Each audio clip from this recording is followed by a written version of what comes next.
Isomo ryo mu gitabo cy'ibyakozwe n'intumwa. Abavandimwe bari batatanyijwe n'ibitotezo byavutse igihe cya Stefano, baragenda bagera muri Finisiya, Ishipure ni Antiyokiya, ntibagira undi batangariza ijambo ry'Imana uretse abayahudi bonyine. Ariko bamwe muri bo bakomoka muri Shipure no muri Sireni bageze Antiyokiya, bamenyesha n'abagereki inkuru nziza ya Nyagasani Yezu.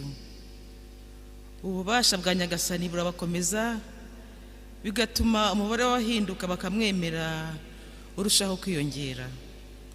Iyo nkuru izakugera kuri Kiliziya y'i Yerusalemu, maze bohereza Barinaba i Antiyokiya ngo agereyo abone neza Imana yari yabagiriye, biramushimisha.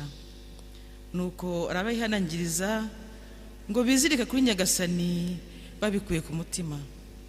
Koko rero Barinaba yari umunyageso nziza, wuzuye Roho Mutagatifu n'ukwemera. Bityo abantu benshi biyongera kubemera Nyagasani. Nuko Barinaba ajya i Tarisi gushaka Sawuli, aho amusanze amuzana i Antiyokiya.